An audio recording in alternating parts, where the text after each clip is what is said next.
প্রতি বছর জানুয়ারি মাস ঘনিয়ে আসলে আমরা আমাদের সন্তানদের ভর্তির জন্য দৌড়াদৌড়ি করি, উপযুক্ত প্রতিষ্ঠান আমরা খুঁজে বেড়াই। উদ্দেশ্য আমাদের সন্তানের উন্নত ক্যারিয়ার যেন সে গড়ে তুলতে পারে, সন্তানের ভবিষ্যৎ যেন উজ্জ্বল হয়, সে যেন সুশিক্ষিত হয়। বছরের শুরুতে বিশেষ করে সন্তানদের ভর্তি নিয়ে যখন আমরা অনেক অভিভাবকরাই দৌড়ঝাঁপ শুরু করেছি, প্ল্যান পরিকল্পনা করছি, এই সময়টাতে আমি আপনাদের কাছে উদাত্ত আহ্বান করতে চাই, শুরুতে আপনার সন্তান থেকে আপনি কি আশা করেন সে বিষয়টিকে ঠিক করে নেন। আপনি কি সন্তানকে শুধুমাত্র একটা টাকা পয়সার মেশিন হিসাবে দেখতে চান, নাকি একজন মানুষ হিসাবে দেখতে চান? এই সিদ্ধান্তটা আপনাকে আগে নিতে হবে। আপনি যদি মনে করেন যে আমার সন্তান সে ভালো ক্যারিয়ার গড়বে, এখানে ক্যারিয়ার বলতে সামাজিক একটা অবস্থান হবে আর অনেক টাকা পয়সা কামাবো, যেটা আমার সুখ স্বাচ্ছন্দ্যের কারণ হবে, যেটা আমার সমাজে ভাবমূর্তি উজ্জ্বল করার কারণ হবে, এরকম কিছু আমি চাই, তাহলে তার রুট একটা। আর যদি বলেন যে না, আমার সন্তানটা মানুষ হোক, অমানুষ না হোক, ভালো মানুষ হোক, খারাপ মানুষ না হোক, এটা আমার প্রধান টার্গেট।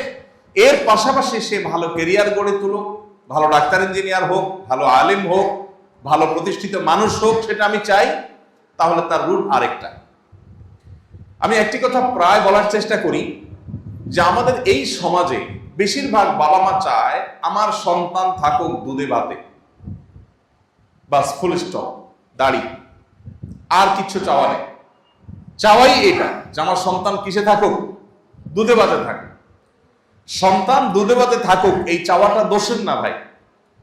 আপনার সন্তানের দুধে ভাতে থাকার চাওয়া আপনার মধ্যে থাকুক, কিন্তু তার পাশাপাশি এটাও থাকুক, বরং এটাকে আপনি অগ্রাধিকার দিয়ে ভাবুন যে আমার সন্তান যেন মানুষ হয়ে বেঁচে থাকে, ও যেন ঘুষখোর না হয়, ও যেন সুদখোর না হয়, ও যেন সন্ত্রাসী না হয়, সে যেন চিটার বাটপার না হয়, সে যেন কারোর হক মারার মতো মানুষ না হয়, সে যেন কারোর কষ্টের কারণ না হয়, সে যেন ভালো মুসলমান হয়, সে যেন আল্লাহ ভীরু হয়, সে যেন মুত্তাকি পরহেজগার হয়, সে যেন কোরআন ও সুন্নাহকে চিনে। এইটা থাকুক, পাশাপাশি সে তার ভালো ক্যারিয়ার গড়ে তুলুক, সে ভালো ডাক্তার ইঞ্জিনিয়ার হোক। এই চাওয়াটা দোষের নয়। ভাইরা আমার, সন্তানের শুধু দুধভাতের চিন্তা যারা করেন, হয়তো সন্তান দুধভাত পেয়েও যায়, হয়তো ভালো লাইফ, লাক্সারিয়াস লাইফ সে পেয়েও যায়, কিন্তু ভালো মানুষ না হওয়ার ফলে সন্তানের ওই সুখময় স্বাচ্ছন্দ্যময় জীবন, তার ওই উন্নত ক্যারিয়ার বাবা মাকে আনন্দ দেয় না। বহু সন্তান আছে, অনেক প্রতিষ্ঠিত হয়েছে, অনেক ভালো জায়গায় গিয়েছে, অনেক বড় চেয়ারে বসেছে, অনেক টাকা পয়সা কামাচ্ছে, অনেক প্রতিষ্ঠিত মানুষ হয়েছে, কিন্তু বাবা মার চক্ষু শীতল হচ্ছে না, নয়ন জোড়াচ্ছে না সে সন্তানকে দিয়ে। কারণ সন্তান অমানুষ, সন্তান বাবা মার প্রতি দায়িত্বশীল না, ভাই বোনের প্রতি দায়িত্বশীল না, সন্তানের ভিতরে তাকওয়ার ঘাটতি আছে, সন্তানের মধ্যে ঈমান আমলের ঘাটতি আছে। এই সন্তান বাবা মার চক্ষু জোড়ানো, নয়ন জোড়ানো, চক্ষু শীতলকারী সন্তান হতে পারেনি। তাহলে সন্তান শুধু দুধে ভাতে থাকলে, সন্তান শুধু ভালো জায়গায় চলে গেলেই সেটা আপনার শান্তি, আপনার সুখ, আপনার প্রশান্তির কারণ হবে না। সন্তান ভালো মানুষ হয়, পাশাপাশি তার যদি প্রতিষ্ঠিত সে হয় তখন। ভাইরা আমার, এই জন্য সন্তানের ক্যারিয়ার নিয়ে আমরা যারা ভাবছি, তার শিক্ষা জীবন নিয়ে যারা পরিকল্পনা করছি, সে সমস্ত অভিভাবকদেরকে আমি বিনয়ের সাথে আহ্বান করতে চাই, আমরা আমাদের উদ্দেশ্যটা আগে ঠিক করি। আমরা আমাদের সন্তানের ভালো মানুষ হওয়াটাকে সবকিছুর উপর অগ্রাধিকার দেব, ভালো মুসলমান হওয়ার দিকটাকে অগ্রাধিকার দিব, পাশাপাশি তার ক্যারিয়ার, তার অন্যান্য বিষয়গুলোকে ভাববো। এই যদি হয় আমাদের টার্গেট, তাহলে এবার প্রতিষ্ঠান নির্বাচন করা, শিক্ষক নির্বাচন করা, শিক্ষার রুট নির্বাচন করা, এগুলো আমাদের জন্য অনেকখানি সহজ হয়ে যাবে। আপনি আপনার সন্তানকে সেক্ষেত্রে সেই প্রতিষ্ঠানে ভর্তি করবেন যেখানে ভর্তি করলে আপনার সন্তানের নীতি নৈতিক দিকটা সংরক্ষিত থাকবে, আপনার সন্তান ফাসেক হয়ে যাবে না, মুত্তাকি থাকবে। সেই প্রতিষ্ঠানে আপনি ভর্তি করাবেন যে প্রতিষ্ঠানে ভর্তি করালে আপনার সন্তান ঈমান আমল হেফাজতে থাকবে, নষ্ট হবে না। আপনার পড়ালেখা একটু ভালো মন্দ হলো কি হলো না, তার চেয়ে গুরুত্বপূর্ণ বিষয় হলো যে আমার সন্তানের ঈমান আমলটা সেফ থাকলো কি থাকলো না। দেখুন, আমরা পৃথিবীতে চিরকাল থাকবো না, একসময় চলে যাব। এই সন্তানরা, এই ভবিষ্যৎ প্রজন্মরা, তারাই আমাদের চিন্তাধারা, আমাদের ঈমান আমলকে ধারণ করবে, লালন করবে। সন্তানকে যদি আল্লাহর সাথে পরিচিত করান, সন্তান যদি কোরআনের সাথে পরিচিত হয়, সে যদি ভালো মুসলমান হয়, তো আপনি এটা নিশ্চিত ধরে রাখতে পারেন এই সন্তান কখনো আপনার কষ্টের কারণ হবে না ইনশাআল্লাহ। আর যদি সন্তানকে আপনি আল্লাহমুখী না বানাতে পারেন, মুত্তাকি না বানাতে পারেন, তাহলে এই সন্তান আপনার দুঃখের কারণ হতে পারে, জোরালো সম্ভাবনা আছে।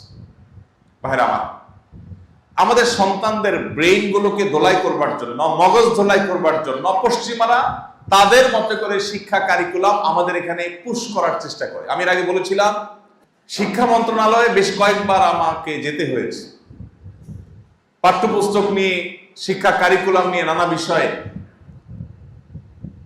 সংশ্লিষ্ট বিষয়ে কর্তৃপক্ষের সাথে একাধিকবার বৈঠকের জন্য যেতে হয়েছে। আমি অবাক হয়েছি, অন্য আরো অনেক মিনিস্ট্রিতে আমি গিয়েছি বা অনেক দপ্তরে আমার যাওয়া হয়েছে, কিন্তু আমার কাছে মনে হয়েছে 2-3টা দপ্তরে বিদেশিদের আনাগোনা সবচেয়ে বেশি, এর মধ্যে একটা হলো শিক্ষা। আমি অবাক হয়েছি, এত বিদেশি কেন এখানে? উপদেষ্টার সাথে, মিনিস্টারের সাথে সাক্ষাতের জন্য বিদেশিদের এত কাজটা কি? আমার দেশের ছেলে মেয়ে কি পড়বে না পড়বে এটা নিয়ে ওদের এত মাথা ব্যথা কেন? আমার দেশের ছেলে মেয়ে কি পড়বে এটা নিয়ে আমার মাথা ব্যথা, আপনার মাথা ব্যথা হবে, বিদেশিদের এত মাথা ব্যথা কেন হবে? তারা কেন এত ঘুর ঘুর করবে মিনিস্ট্রির মধ্যে? আমি যতবার গিয়েছি ততবার দেখেছি ওয়েটিং রুমে আমার সাথে অনেক বিদেশি অপেক্ষা করছে। আমি অবাক হয়েছি, আমি বিস্মিত হয়েছি। আমাদের সন্তানদের ব্রেন ওয়াশ করার জন্য, তাদেরকে বেঈমান করবার জন্য, তাদেরকে এদেশীয় কালচার থেকে সরাবার জন্য শিক্ষা কারিকুলামে হেন কোনো চেষ্টা না যে করা হয়নি। আপনারা জানেন, বিগত আমলে এটাকে নষ্ট করতে করতে এমন একটা পর্যায়ে নিয়ে যাওয়া হয়েছে যে আমরা ঘন্টাকে ঘন্টা বক্তব্য দিতে হয়েছে এটা নিয়ে। আলহামদুলিল্লাহ, কিছু কিছু বিষয় থেকে তখন সরকার সরে আসতে বাধ্য হয়েছে, কিন্তু এখনো সেই ষড়যন্ত্র বসে নেই, এখনো সে চলমান আছে। এখন আপনার সন্তান কি পড়ে? ও কি বাংলা শিখতে গিয়ে বাংলা শিখছে নাকি প্রেম শিখছে? সে কি বাবা মার অবাধ্যতা শিখছে? সে কি অবৈধ সম্পর্ক করা শিখছে শিক্ষার নামে? এই বিষয়টা দেখভাল করা আপনার দায়িত্ব। অনেক বাবা মা আছেন, ছেলে ফেলে ভালো স্কুলে চান্স পেলো কিনা, ভালো রেজাল্ট করলো কিনা, এরপরে ভালো কলেজে যেতে পারলো কিনা, ভালো ভার্সিটিতে যেতে পারলো কিনা, ভালো জায়গায় চাকরি পাইলো কিনা, ব্যাস এটাই তার দেখার দায়িত্ব মনে করে। বরং দুর্ভাগ্যজনক সত্য হলো, অনেক অভিভাবক আছেন, সন্তান ভালো জায়গায় যেন চান্স পায়, ভালো রেজাল্ট যেন করে, সেজন্য পারলে সন্তানের জন্য টাকা দিয়ে নকল কিনে এনে দেয়, সন্তানের জন্য প্রশ্ন, ফাঁস হওয়া প্রশ্ন কিনে এনে দেয়। অনেক অভিভাবক এরকম আছে না নাই? যেই অভিভাবক তার সন্তানের জন্য ফাঁস হওয়া প্রশ্ন কিনে এনে দেয়, সংগ্রহ করে দেয়, নকল সরবরাহ করে দেয়, এই অভিভাবক এই সন্তানের হাতে মূলত বিষ তুলে দিচ্ছে, তাকে অমানুষ করছে, নীতিহীন করছে, চোর এবং প্রতারক বানাচ্ছে। এই ছেলে রাষ্ট্রের কোন দায়িত্বে যখন যাবে, সে একজন চোর, ঘুষখোর, টিনচোর, গমচোর এবং ডাকাতের ভূমিকা অবতীর্ণ হবে। তো আমরা যারা অভিভাবক আছি, আল্লাহর কাছে আমাদের অনেক বড় দায়িত্ব আছে ভাই। আপনার সন্তানের শিক্ষা বিষয়ক পরিকল্পনা করবার আগে আপনি ভাবুন, আপনি সন্তানকে কোথায় দেখতে চান। অন্য সবার সন্তানরা চকচকে গাড়ি বাড়ি এগুলো স্বপ্ন দেখে, আপনি আপনার সন্তানটা ভালো মানুষ কিনা, মা বাবার কথা শুনে কিনা, সৎ কিনা, আল্লাহ ভীরু কিনা, আল্লাহকে ভয় করে চলে কিনা, হালাল হারাম মেনটেন করে চলে কিনা, আপনি সেটাকে দেখবেন। যদি এই জায়গাটাতে আপনি ফোকাস করতে পারেন, মনোযোগ দিতে পারেন, আর সন্তানের আদর্শটাকে আপনি হেফাজত করতে পারেন, তাহলে আপনি একজন সার্থক অভিভাবক। এই দেশকে এগিয়ে নেওয়ার পেছনে আপনার ভূমিকা সবচাইতে বেশি। আমাদের এদেশে এখন শিক্ষিত জনগোষ্ঠী গড়ে তোলার চাইতে সৎ জনগোষ্ঠী গড়ে তোলার কোন অংশেই গুরুত্ব কম নয়। কারণ এদেশে বহু শিক্ষিত মানুষ আছে, এত পরিমাণ চোর, এত পরিমাণ বাটপার, এত পরিমাণ দুর্নীতিবাজ, এত পরিমাণ ঘুষখোর, এত পরিমাণ সুদখোর, যে এই দেশটা আজ আকাশে থাকার কথা সেটা আজ পাতালে। আমি 10 বছর মধ্যপ্রাচ্যে ছিলাম। আমি পৃথিবীর অন্যান্য দেশীদের সাথে আমার প্রবাসী বাংলাদেশি ভাইদেরকে কম্পেয়ার করার চেষ্টা করতাম। আপনি এখনো যদি মধ্যপ্রাচ্যে যান, সৌদি আরবে যান, বিভিন্ন দেশে যান, আপনি অবাক হবেন। অন্য অনেক দেশে মানুষের চাইতে এদেশের মানুষ বিদেশে গিয়ে অনেক বেশি পরিশ্রম করে। নিজের 8 ঘন্টা ডিউটি শেষ করার পরে রাস্তায় অনেকে আছেন যে তারা কার্টুন পোড়াচ্ছেন, আপনার বিভিন্ন সফট ড্রিঙ্কসের যে ক্যান সেগুলো কুড়াচ্ছেন, কারণ সেগুলো কেউ ধরে বিক্রি করে দেশে একটু পাঠাবেন। অনেকে নিজে একটু ভালো রেখে দেশে পাঠানোর জন্য চেষ্টা করে, এত পরিশ্রম করার চেষ্টা করে সাধারণ মানুষ, কিন্তু দুর্নীতি, দেশের সম্পদ বাহিরে পাচার করে এই দেশটাকে বরাবরের মতো লুট করে শেষ করে ফেলা হয়েছে। আর এই জন্য আপনার সন্তানটা অনেক বড় শিক্ষিত হওয়ার চাইতে কোনো অংশে কম গুরুত্বপূর্ণ নয় যে সে একজন ভালো মানুষ হবে, সৎ মানুষ হবে, যে ঘুষ এবং দুর্নীতির সাথে জড়াবে না। এই দেশে যত শিক্ষিত প্রজন্ম গড়ে উঠেছে, এদেশে যত শিক্ষিত মানুষ তৈরি হয়েছে, সেই তুলনায় ততটা সৎ মানুষ গড়ে উঠে নাই। আর এই জন্য অভিভাবক হিসাবে আমাদের দায়িত্ব, কর্তব্য হলো যে আমার সন্তান থেকে আমি এক্সপেক্ট করি কি, আশা করি কি, সেই জায়গাটা আগে ঠিক করা। আমার সন্তানকে জীবনের শুরুতে বলে দেওয়া, বাবা সততার সাথে পরীক্ষা দিবা, নকল করবে না, কারোরটা দেখে লিখবে না, অসৎ উপায় অবলম্বন করবে না। এতে যদি তোমার রেজাল্ট খারাপও হয়, আমরা তোমাকে অ্যাপ্রিসিয়েট করব, আমাদের কোনো দুঃখ থাকবে না। কিন্তু কয়জন আছে সেরকম অভিভাবক হয়? অভিভাবকের কথা হলো তোমার পাস করতে হবে, ভালো রেজাল্ট করতে হবে। সেটা কিন্তু চুরিদারি করে করছো, নকল করে করছো, এটা আমার দেখার দরকার নেই। অভিভাবকের যখন এই মেন্টালিটি হয়, তো সেই ছেলে যখন বড় হয়, সেই মেয়ে যখন বড় হয়, এই ঘুষখোর হয়, এই সুদখোর হয়, এই চোর বাটপার হয়, এই দুর্নীতিবাজ হয়, এই দেশকে ধ্বংস করে।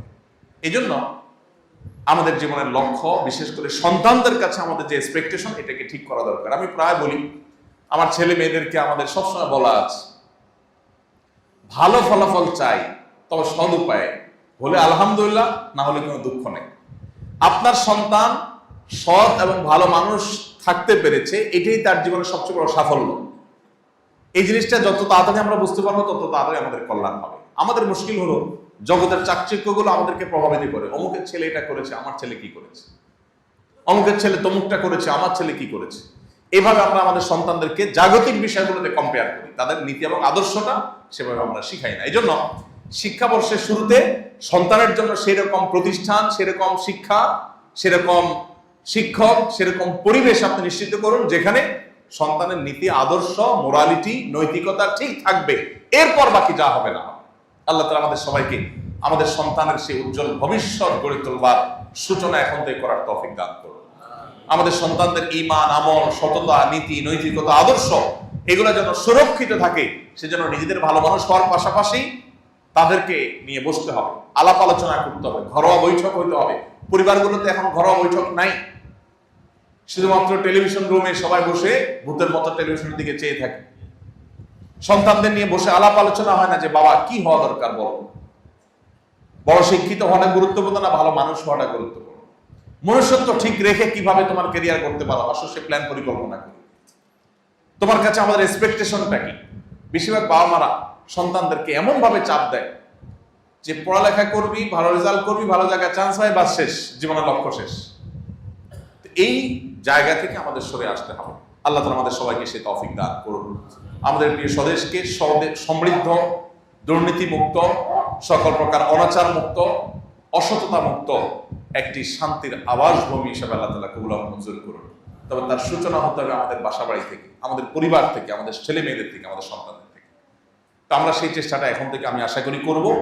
ইনশাআল্লাহ আল্লাহ তাআলা আপনার পরিবারকে একটা জান্নাতি পরিবার করবেন। আপনার ছেলে মেয়ে আপনার নয়ন জোড়ানো সন্তান হবে। আল্লাহ তাআলা কোরআনে কারীমে একটা দোয়া শিখাইছেন সূরা ফুরকানের 74 নম্বর আয়াতে, রব্বানা হাব লানা মিন আজওয়াজিনা ওয়া যুররিয়াতিনা কুররাতা আ'য়ুন ওয়াজআলনা লিল মুত্তাকিনা ইমামা। অত্যন্ত অসাধারণ একটা দোয়া, অর্থবহ একটা দোয়া। আল্লাহ বলেছেন যে আল্লাহর কাছে যেন আমরা শিখাই, আল্লাহ নেককার বান্দারা আল্লাহর কাছে যেন আমরা চাই, আল্লাহ শিখাইছেন আমাদেরকে আল্লাহর কাছে যেন আমরা চাই, আল্লাহ নেককার বান্দারা আল্লাহর কাছে দোয়া করেন, রব্বানা হাব লানা মিন আজওয়াজিনা ওয়া যুররিয়াতিনা কুররাতা আ'য়ুন। আল্লাহ আমাদের পরিবারের সদস্যদেরকে, স্বামীরা স্ত্রীদের কথা, স্ত্রীরা স্বামীদের কথা মিন করবে, তাদেরকে এবং আমাদের সন্তান সন্ততিকে নয়ন জোড়ানো, চক্ষু শীতলকারী সন্তান হিসাবে আপনি কবুল করুন। এটা হলো দোয়া। চক্ষু শীতলকারী সন্তান মানে কি? ব্যাপক অর্থবোধক দোয়া।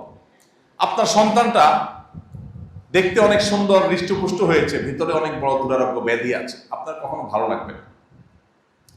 আবার সন্তানটা সুস্থ সবল আছে, দেখতে শুনতেও সুন্দর, কিন্তু সন্তানটা অমানুষ, বাপ মা চিনে না, তাও আপনার ভালো লাগবে না। আপনার সন্তানটা সব দিক থেকে ঠিক আছে, মানুষও ভালো, সবই ঠিক আছে, কিন্তু ভালো ক্যারিয়ার করতে পারে নাই, ভালো উপার্জন করতে পারে না, চলতে কষ্ট হয়, তাও আপনার ভালো লাগবে না। আল্লাহ সুবহানাহু ওয়া তাআলা একটা শব্দে সবকিছু আমাদেরকে চাওয়ার শিক্ষা দিয়ে দিয়েছে। হে আল্লাহ, আমাদের সন্তান যেন হয় আমাদের নয়ন জোড়ানোর মতো সন্তান, যেই সন্তানকে দেখলে আমাদের অন্তর শীতল হবে, চক্ষু জুড়িয়ে যাবে, অর্থাৎ তার সব দিক থেকে পারফেক্ট সে থাকবে। তার শিক্ষা, তার দীক্ষা, তার নীতি, তার আদর্শ, তার ভালো মানসিকতা, মনুষ্যত্ব, মুসলমানিত্ব, তাকওয়া, তাহারাত সবকিছুতে সে পারফেক্ট থাকবে, এরকম সন্তান চাই। আল্লাহ তাআলা আমাদের ঘরে ঘরে সেরকম সন্তান দান করুন। তবে সেরকম সন্তান শুধু দোয়া করেই পাওয়া যাবে না, দোয়ার পাশাপাশি আমাদের চেষ্টা চালাতে হবে, সেরকম প্রতিষ্ঠানে ভর্তি করাতে হবে যেখানে সন্তান ঈমান আমল সেফ থাকবে।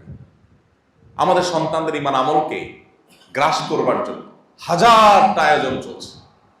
আমাদের পাঠ্যপুস্তকে, আমাদের শিক্ষা কারিকুলামে শকুনের থাবা এটা নতুন নয়, অনেক পুরাতন, বহুকাল থেকে চলে আসছে। শিক্ষার নামে বিষ ঢুকানো হচ্ছে আমাদের সন্তানদের মধ্যে। সচেতন থাকতে হবে, সজাগ থাকতে হবে, সতর্ক থাকতে হবে। সন্তান শিক্ষিত হওয়ার চাইতে সন্তান মানুষ হওয়া বেশি গুরুত্বপূর্ণ। সন্তান তথাকথিত শিক্ষিত হওয়ার চাইতে তার মুসলমানিত্ব টিকে থাকা অনেক বেশি গুরুত্বপূর্ণ। আল্লাহ তাআলা আমাদের অভিভাবকদেরকে সেই জিনিসটি বোঝার তৌফিক দান করুন। পরিবারে সেগুলোর আলোচনা করতে হবে, চর্চা করতে হবে, পর্যালোচনা করতে হবে, ঘরোয়া বৈঠক করতে হবে, পরামর্শ বৈঠক করতে হবে, স্বামী স্ত্রী সন্তানরা সবাই মিলে আলাপ আলোচনা করতে হবে। আমরা কি চাই? আমরা কি সুস্থ প্রতিযোগিতা চাই না অসুস্থ প্রতিযোগিতা চাই? আমরা কি অন্যের সন্তান যেরকম গাড়ি বাড়ি করে বৈধ অবৈধ বাস বিচার না করে আমরা কি সেই রকম সন্তান আর সেরকম উন্নতি চাই, নাকি আমাদের সন্তানের মনুষ্যত্ব, দিন, ঈমান ঠিক রেখে যদি সে ওইরকম কিছু করতে পারে আলহামদুলিল্লাহ, না করতে পারলে দুঃখ নেই, আমরা সেই লাইফ চাই। এটা ডিসিশন নিতে হবে পরিবার বসে। ভাইরা আমার, চাকচিক্যের পেছনে দৌড়াইতে সবাই পারে, কিন্তু চাকচিক্যকে না করে সততাকে ধরে রাখা এটা সবার কাজ না, এটা সবাই পারে না। আমাদের প্রিয় স্বদেশকে এগিয়ে নিতে হলে আমাদের সন্তানদেরকে নিয়ে এখন থেকে ভাবতে হবে। একটা ভালো প্রজন্ম গড়ে তুলতে হবে, যে প্রজন্ম সৎ, নিষ্ঠাবান, আল্লাহ ভীরু, মুত্তাকি, পরহেজগার, যারা ঘুষখোর না, দুর্নীতিবাজ হবে না, নীতি আদর্শকে কখনো বিক্রি করবে না, বিকিয়ে দিবে না। সেরকম একটি প্রজন্ম গড়ে তুলতে না পারলে কখনো এই দেশের চেহারা পরিবর্তন করা সম্ভব হবে না। কোনো সংস্কার করে লাভ হবে না। সংস্কারের উপরে কি হবে? এই সংস্কারকে ইমপ্লিমেন্ট যারা করবে, এটাকে বাস্তবায়ন যারা করবে, তারা যদি সৎ না হয়, আল্লাহ ভীরু না হয়, কোনোদিনই এই সংস্কার কাজে আসবে না। আল্লাহ তাআলা আমাদের সবাইকে বছরের শুরুতে সেরকম প্ল্যান প্রোগ্রাম করার তৌফিক দান করুন। আস-সুন্নাহ ফাউন্ডেশন, উম্মার স্বার্থে, সুন্নাহর সাথে।